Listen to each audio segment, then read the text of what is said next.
సీరియల్లో సినిమాలో నటించాలనుకుంటున్నారా? అయితే వెంటనే మా యాక్టింగ్ స్కూల్లో జాయిన్ అవ్వండి. Welcome to SumanTV. నేను మీ సుమటివి నాగ్. కోల్కతా ఇన్సిడెంట్లో మనం కొన్ని విషయాలు కనుక చూస్తే Sandeep Ghosh RG Kar hospital ex principal అతన్ని అరెస్ట్ చేయడం జరిగింది సిబిఐ వాళ్ళు. అయితే కొన్ని కీలక అంశాలను బయట పెట్టడం జరిగింది. అతని అక్రమ ఆస్తులకు సంబంధించినటువంటి వాటిల్లోనూ లేదంటే చేసినటువంటి అక్రమాల్లోనూ కొన్ని చిట్టాలు ఉంటాయి కదా, వాటికి సంబంధించినటువంటి వాటిలో కొన్ని కీలక అంశాలు ఈరోజు బయటికి రావడం జరిగింది. అండ్ దానితో పాటు చాలామంది మమతా బెనర్జీని కూడా అరెస్ట్ చేయాలని చెప్పేసి బీజేపీ కూడా చెప్తూ ఉంది. దీనికి సంబంధించినటువంటి కీలక అప్డేట్స్ ఈరోజు మనతో పాటు హైకోర్టు అడ్వకేట్ రవీంద్రనాథ్ గారు ఉన్నారు. వారి మాటలను అడిగి తెలుసుకుందాం. Hello sir. హాయ్ అండి నాగరాజ్ గారు. సో అక్కడ ఇవాళ కోర్టు హీరింగ్స్ స్టార్ట్ అయ్యాయి. అండ్ దాంతోపాటు RG Kar medical hospital ex principal Sandeep Ghosh మీద కొన్ని కీలక అంశాలు కూడా బయటికి రావడం జరుగుతుంది. ఏంటి అప్డేట్ సార్ అసలు?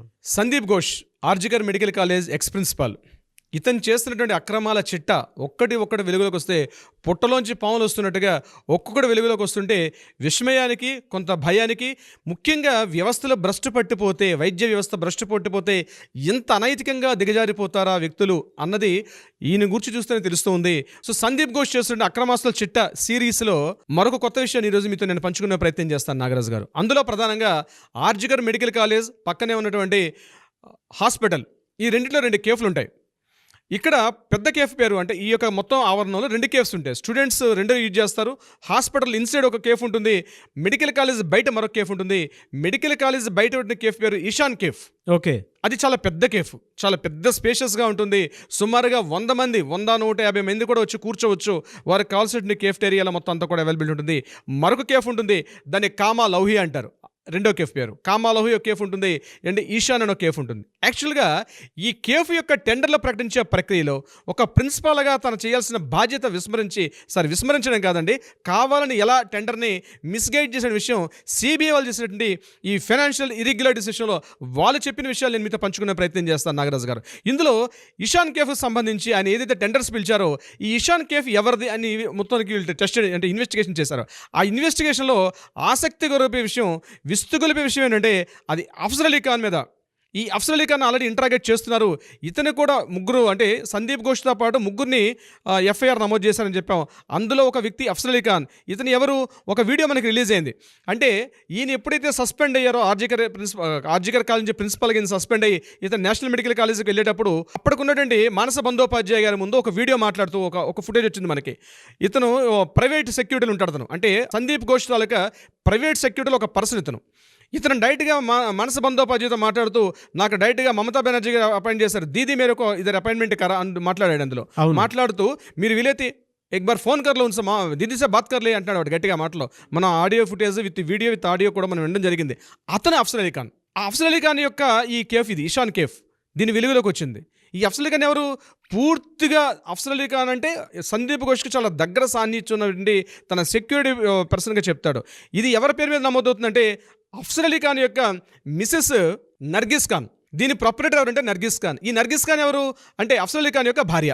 తీగలాగితే డొంకంతా బయటకు వచ్చినట్టుగా టెండర్స్ విషయంలోకి వెళ్ళారు, టెండర్స్ చూశారు. అయితే ఒక కేఫ్టేరియాలో డైలీ టర్న్ ఓవరే మోర్ దెన్ 1 lakh ఉంటుంది అక్కడ, డైలీ ఉంటుందట. అంటే హెవీ హ్యూజ్ పబ్లిక్ కానీ డాక్టర్స్ గారు టర్న్ ఓవర్ సుమారుగా 1 lakh పైన ఉంటుంటారు. దీంట్లో ఆ కేఫ్ని ఇచ్చేటప్పుడు టెండర్స్ పిలిచిన డేట్ ఉంది. ఆ టెండర్స్ పిలిచిన డేట్లో 4 టెండర్లు వచ్చాయి. ఆ 4 టెండర్లు కూడా హ్యాండ్ రైటింగ్తో టెండరింగ్ అంటే బిడ్డింగ్ చేశారు. ఆ బిడ్డింగ్ చేసినప్పుడు 4 హ్యాండ్ రైటింగ్స్ ఉన్నాయి బిడ్డింగ్స్. ఆ 4 హ్యాండ్ రైటింగ్స్ కూడా ఒకే హ్యాండ్ రైటింగ్. అది బిడ్డింగ్ పలికేటప్పుడు ఆ బిడ్డింగ్ ఎవరికి ఇచ్చారు?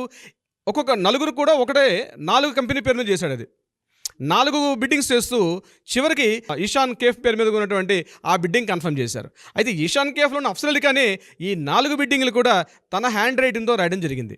ఇక్కడ మరొక ట్విస్ట్ ఏంటంటే ఒక్కొక్క బిడ్డింగ్ చేసేటప్పుడు 1 lakh రూపీ అనేది అక్కడ కాషన్ డిపాజిట్గా చేస్తారు.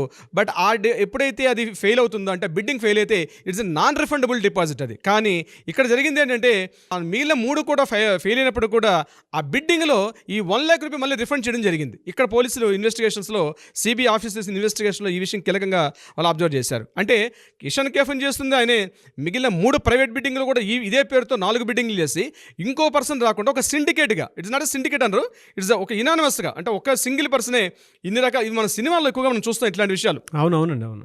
ఇట్లాంటి విషయాలు సినిమాలో చూస్తాం. 4 బిడ్డింగ్లు వేయడం, తనే ఒక బిడ్డింగ్ని కన్ఫర్మ్ చేసుకోవడం, మిగిలినవి ఆ 3 కూడా బుట్ట దాఖలు అవ్వడం, ఇట్లాంటి విషయాలు.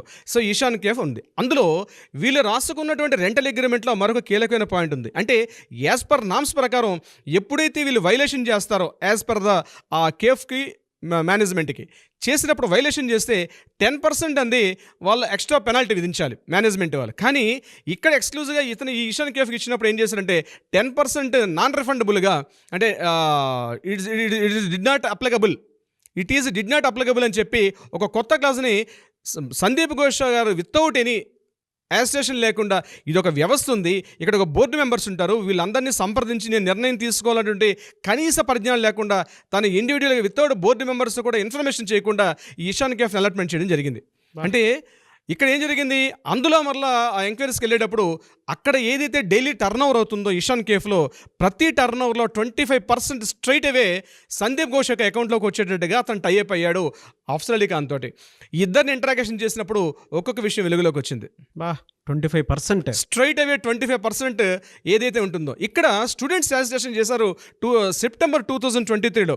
ఈయన సస్పెండ్ దీనికే కారణం అక్కడ ఉన్నటువంటి ప్రైస్ లిస్ట్ ఏదైతే ఉంటుందో, యాక్చువల్గా ఫర్ ఎగ్జాంపుల్ వాటర్ బాటిల్ తీసుకోండి, ఎంఆర్పి రేట్ కన్నా ఎక్కువ అమ్మడం, అలాగే అక్కడ ఉండే కూల్ డ్రింక్స్ కానీ, అదేవిధంగా ప్రతి చిన్న ఐటమ్ కూడా బయట రేట్స్ కన్నా లోపల ఉండే క్యాఫ్టేరియాలు ఎక్కువ ఉంటుంది.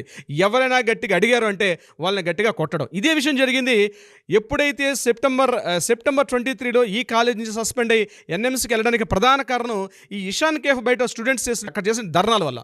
ఏం జరిగింది, ఇట్లాంటి ప్రైస్ లిస్ట్ ఎక్కువ ఉందని చెప్పి కొంతమంది పీజీటీ స్టూడెంట్స్ వెళ్ళి గట్టిగా గొడవ చేశారు. అక్కడ ఉన్నటువంటి ఈశాన్ కేఫ్ యొక్క సిబ్బందితో గొడవ పడినప్పుడు ఇమీడియట్గా అఫ్సర్ అలీ ఖాన్ వచ్చి సీన్లోకి వచ్చి వాళ్ళందరినీ కొట్టడం జరిగింది.